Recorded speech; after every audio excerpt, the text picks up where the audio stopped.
All right, welcome everybody. Happy Tuesday.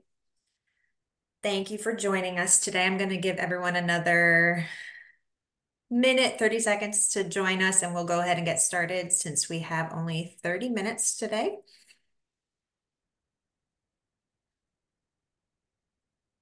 Thank you everyone for joining us. I know it's a busy time of the year right now.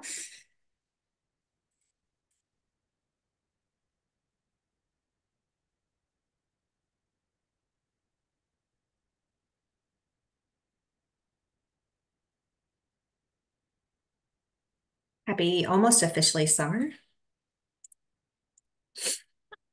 We're almost there. Sometimes that's a good thing. Sometimes it's not a good thing. I'll take it as a good thing. This week.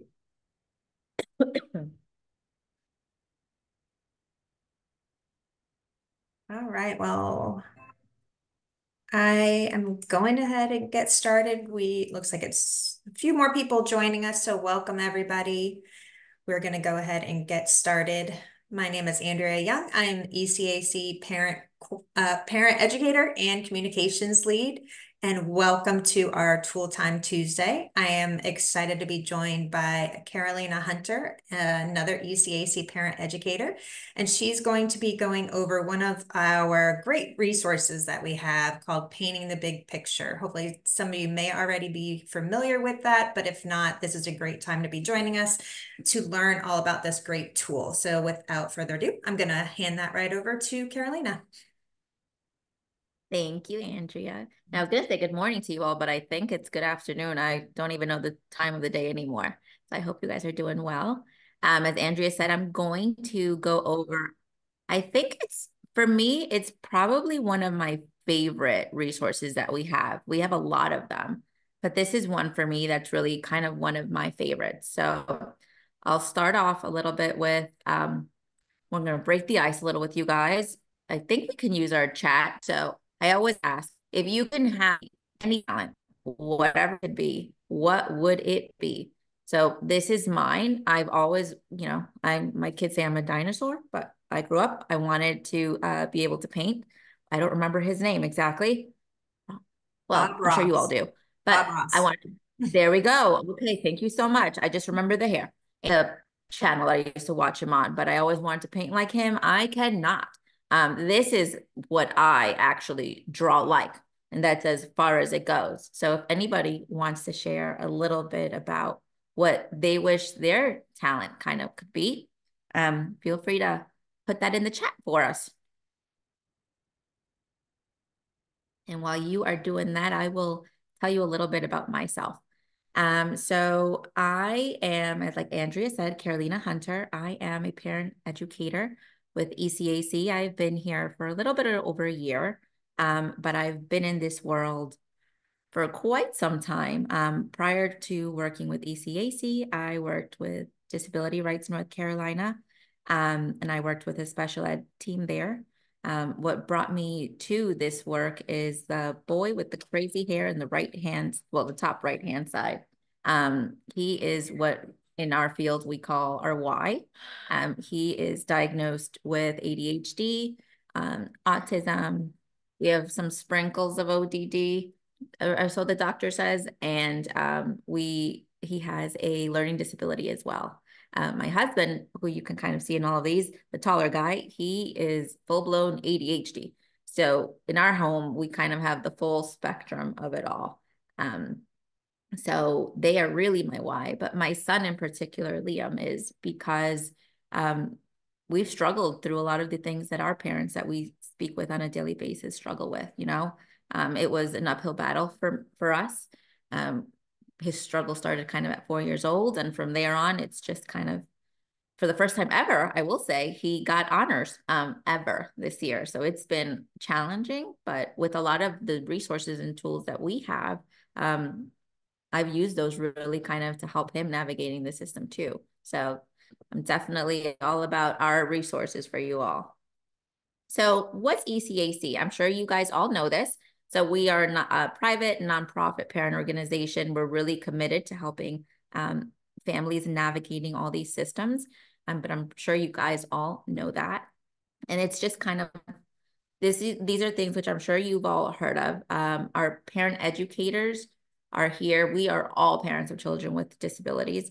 So we really know the ins and outs and the struggles that you guys all are dealing with, right? So this is just a little bit of information on that. And if you don't have these tools already, feel free to kind of jot down that phone number and that website in case you ever want to speak with one of us. That is we are North Carolina's Parent Training and Information Center as well. So ultimately, most, I feel like, websites that you go to, and Andrea, I'm sure, can even agree to this one, we get a lot of calls of like, oh, I saw your name, your logo on this website, because we really are kind of like that go-to resource for all you families, right? And even for ourselves.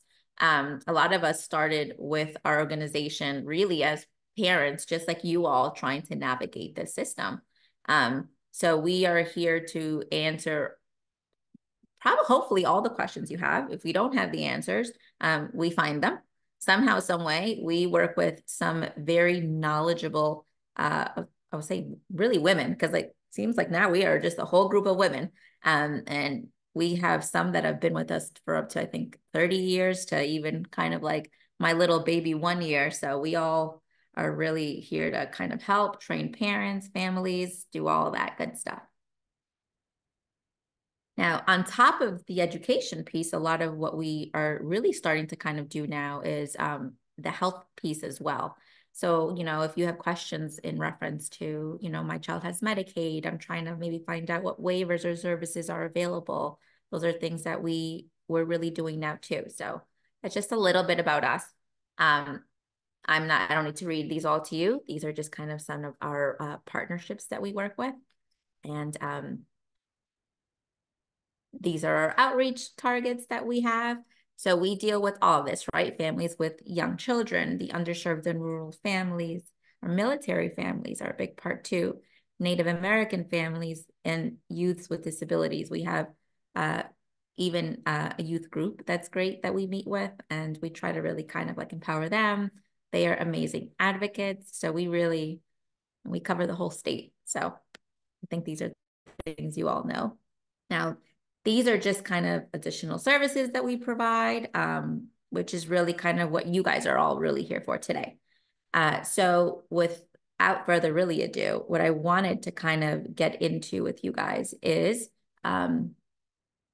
why is your voice so important as a parent, right? Why do we need you guys, right? So you couldn't see that, but the biggest part that I always tell the parents I speak with, and I even say it myself, right? You are the experts in your child, right? You are the ones that know the ins and out of your child, right? So like I said, my son is diagnosed with autism.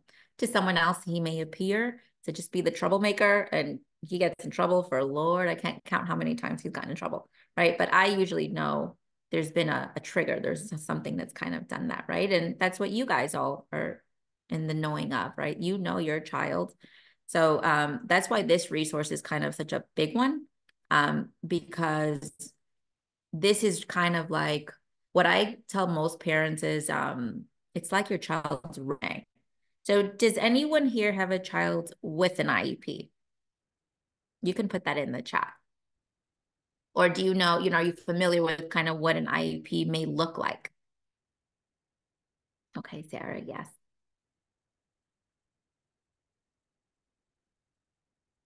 Perfect. Ooh, and I see, oh my gosh, I skipped over you guys. We got a bunch of singers in this group. Yeah, so it seems like, yeah, some of you are familiar with it, or at least in the knowing of it. I think an IEP is probably one of the most intimidating and confusing documents that could ever exist. It's a lot of words. It's so big. There's just so many things on there that I think many of us, even that work with this, it's confusing. It's just not something that it's really like easy for someone to look at. And in most cases, a teacher gets their child's IEP and they're fully not it's not the only child in the classroom with an IEP. So they're really kind of maybe looking for specific things on it, but how many of them do you genuinely think are going through that? I personally, I would hope that they all do. In a perfect world, they would, but I just don't think that that's feasible for them now. A lot of times these classrooms have so many students in them, and the teachers are just struggling to kind of understand what's going on with the student. Especially if let's say you have 8 or 9 kids in that classroom with IEPs. They all have different accommodations. They all have all of that stuff. So for me, this resource of the painting the big picture is a really great one because I feel like it's that IEP, but on a more personalized level for your child. So I know that Andrea put in the link on there for you guys if you want to kind of follow with this, if you want to maybe fill this in yourself, that's a PDF version of it. And ultimately, what we'll kind of go through it is if you want to even fill it in yourself, you can. We can kind of talk about it together, whatever you want to do. So this is what that looks like. If you've never seen our painting the big picture, it's a lot more colorful. I just prefer it overall. But what this does is you can give this document to your child's teachers. That's what I do.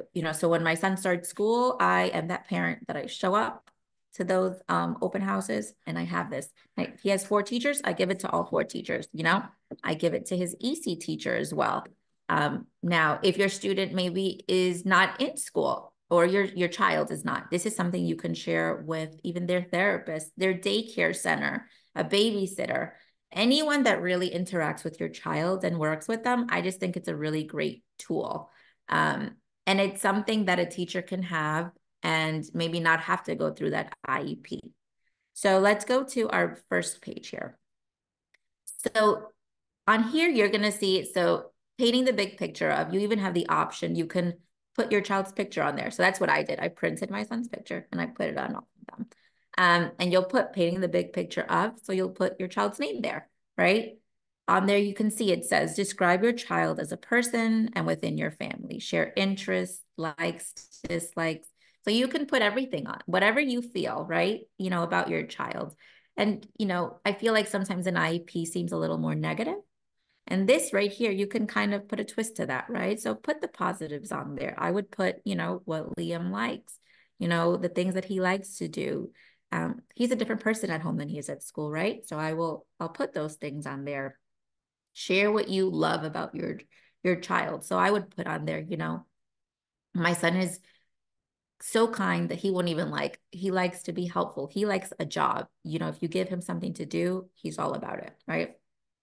And you're going to see on there, it says the tips, what works, so you can share your own suggestions, your insights on really what would assist someone in building a good relationship with your child, right? Like if you talk to my son about video games, I don't want to, but if that teacher or someone wants to really kind of gauge him the right way, that's something maybe they can talk about, right? So you'll put on there maybe the things that he likes, or what she may like, right? Your daughter. Now, strengths and successes. So what skills, activities, situations, anything that you think, would help your child be the most successful with, right? What do you feel would fall under that? You can put on there, right? And this can be not just in school, out of school. Again, this kind of goes into where I said you're the expert in your child. So all these things that you know about your child where they may not see them at school, right? You want to put that in there because it gives them more access to your child in a way, right? And it's the same thing here. So are there any supports or strategies to help your child experience the most success? My son, he needs breaks in between certain things, right? So I kind of will plug those things in there, things that maybe will help the teacher in getting that happy side of him and not so much the frustrating side. Now, this is when you kind of get really into the meat of it. What are some of those challenges? So in here, you're going to list the areas in which your child has the greatest challenges, right? What are you currently working on if you are working on anything? So, most people or teachers, I think, don't realize my son has a reading disability. So on here, I would say, his greatest challenge is reading, but writing also. Writing is, it's awful for him. So what I would put on there, his greatest challenges, or where you may see the biggest struggles with him are when you are having him write. And what does that look like, right? What is that going to look like when he really is having that breakdown, or he's just so frustrated he shuts down? So, what are some tips that'll help in those moments when he is struggling? So when your child is having those difficult times, what are certain things, just like in the other ones, right? Certain things that they may be able to do, right? So if your child, maybe, does anyone have an example you would want to share of maybe some challenges that your child maybe, they have, or they something that they struggle with? And that way we can actually use maybe more of an example that you guys have. And you also would know what, strategies or supports are to put in place, kind of help the staff or the teachers work with your child.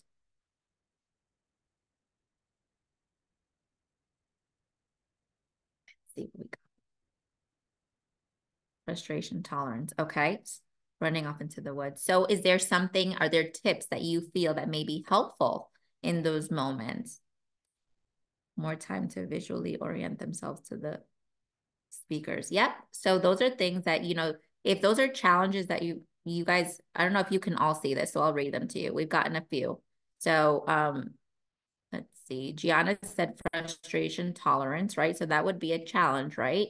And then on the tips, you will be able to put on there things that can help that, let's say, that teacher, right?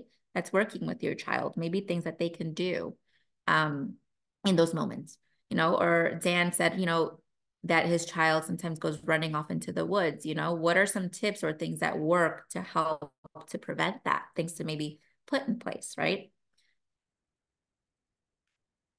Okay, Aditi said, my child needs more time to visually orient themselves to the speakers. My child shuts down when people dump their nonstop speech on them like a teacher lecturing. Okay, so if I'm very familiar with that. So if that happens, if that's one of the challenges, then maybe certain things that the tips, that's when you would put in what that teacher or that staff member can do to kind of help your child while they're struggling in those moments. I hope that makes sense. Thank you for sharing those.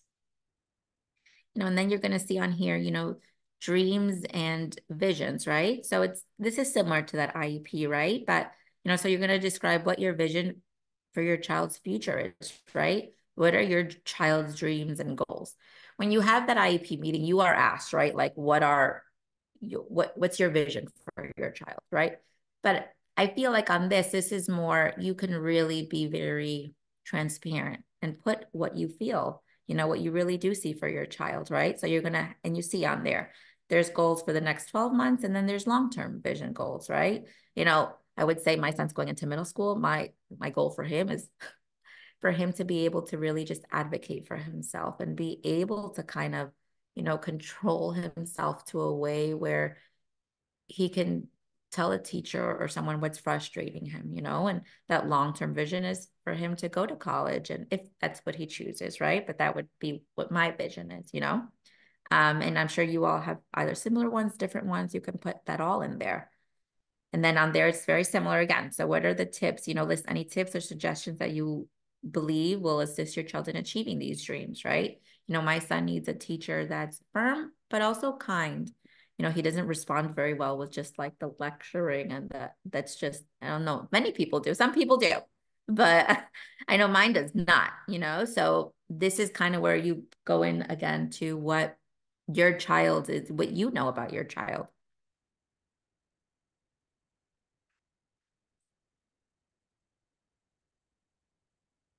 Now on here, you're going to have um, other helpful information, right? So you're going to list any information that has not been mentioned elsewhere on this worksheet. Healthcare needs, dietary restrictions. What I like to do on this is,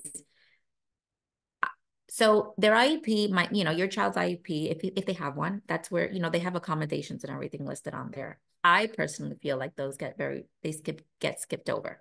So I like to put my son's accommodations on here, so he, for example, has a bathroom accommodation, he has to go frequently. I put that on there, if there's anything, whether your child is on medication, if it is something as in, they need a bathroom accommodation, or there are, any sort of um, dietary things maybe that they might have, anything maybe that's changing at home. So let's say we moved recently, right? That might be something that I want to put on there. It's just a more compact version of, what those other documents are like. So whatever you feel would be useful, you could put on here. It even says on here, mannerisms and calming strategies to use if your child becomes upset. So my son has one specific teacher that he goes to. She is the one person that no one ever sees him smile usually in school, but she's that one person that gets that smile out of him. And people are usually like, what in the world? I don't ever see that. That's his go-to person. So I put on there specifically, when Liam is having a rough time, please look for Miss Brownson. That's who, that's his person. Does it mean it can happen every time? But at least it's documented and they have it there. This is something that that teacher can put in his file, or kind of his teachers usually kind of just keep it close by in case.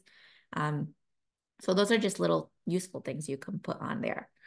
And then you have, some tips. Here are some tips from. So you can ask anyone else that may have a relationship with your child, or maybe they see a therapist, or, a doctor that you guys really are, have a great relationship with, like, so my son went to OT. This is somewhere where I would get his, his private OT to put something on there that maybe were recommendations on things that she thought would be helpful. Or if, let's say, your child is going from preschool into kindergarten, or pre-K, from pre-K, that might be a place where those teachers that they worked with, you can get some tools or information from them to put on there. Anyone that has experience with your child, it'd be great for them to put that information on there. So then that way, they're familiar with them, right? So they know your child. So somebody else coming in can kind of see more or less, what other people what works for them. So these are just some other, really amazing resources that we have. All of our resources are available online. And I just think they're very similar, they just kind of help you with really navigating all this. So I'm not sure if anyone has any questions. If you need any guidance through maybe filling out the document, this would be the perfect time to do so if you have any questions. There's 4 pages, so I hope I didn't go through it way too fast. But I hope it was helpful. Yeah, if anyone has any questions, feel free to put it in the chat, or you can also unmute. I'm actually going to, while we wait to see if anyone has a question, I'm going to launch a poll. If everyone could complete that, a really short 4-question poll. The grants that we work on require that we report back to them. What we're doing is useful, relevant, and high quality. And so I'm going to launch that right now.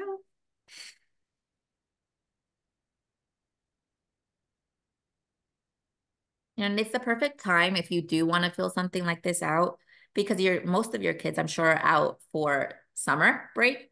So this would be the perfect time to kind of, when you get these things printed, you could print them, or you could even email them to the teachers, let's say, right? If you get these things already when your child starts school, if they are in traditional, but even if they're not, if they're getting ready to go back to school, this is a time where you can kind of get these things ready, hand them to the teachers. My kids' teachers love them. So even, my daughter doesn't have an IEP, but I think that's even a great resource that I give her teachers, just because overall it's a great resource to have. I definitely brag on our painting the big picture a lot. I was going to say, I used to just email my son's teachers before I even knew about ECAC. And that was one way, but emails kind of get lost, and the formatting is just something that doesn't stand out. So I think this is a great resource to take the place of that. So let's see, we have a question. If you're an advocate versus a parent, how should we get some of this info? Our website, let me see if I can go back to it. Our website is phenomenal. We have, I feel like, a resource on everything. Here it is. And if you don't see something on our website that you feel would be useful, and Andrea, you can tell me if I'm wrong on this, but let us know if there's something that you feel would be helpful for us to talk about or to put on a fact sheet or anything. We are, our our teams are really great with stuff like that. So we really put everything on our website. And if there's something maybe that you think would be a useful webinar, let us know that too. If you're working with specific families, and there's things that maybe they have questions on, you can feel free to let us know that also. Okay, I just added the link to our resource page, and on there you'll find a view resources by category. So you can click on that button and kind of type in a keyword, and it should bring up all of our documents related to that topic. Yep. And as for the nursing services and school health services, I feel like we have different things with health, but that's actually something I'm not sure if we do have something specific. We might with nursing, like school health services, Andrew, do we? I am not sure if we do. I We can definitely find out about it though. Because I know we have one specific person that she knows. I call her Miss Amazing. She knows I feel like everything on health wise. But that's would probably be a good one because we do get a lot of families that have those healthcare needs in schools and even outside of school. So we can definitely check on that. What do you do when the teams are in transition and there's really no one on the school side to offer input? Well, what we can do is I can put in my email if you want to reach out that way, or you can even call us and have Tony put your information in to speak with one of our parent educators as well. So that way we can kind of assist further with that one, Aditi, if that helps.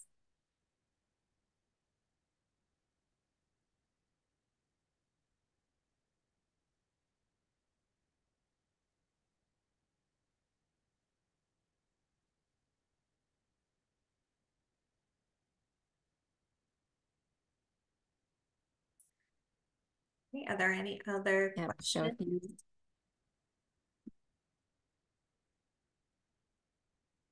you Yeah, there's our, thank you for adding that contact page. So you can do that, or you could even give us a call, and that way we can kind of get you specifically to someone.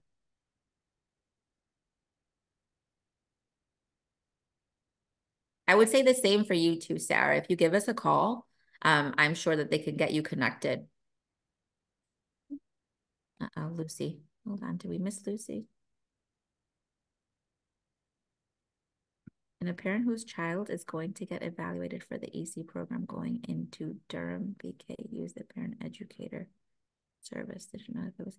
No, you can anyone. So we go from early intervention literally down to you just gave birth to your child, down to my child is 35 years old and I'm not sure what to do. So yeah. And our parent educators are really like we are parents of babies down up to, our children are working, have careers. So there's no age limit for that really. I hope that answers all your questions. I know we went pretty quick. Mhm.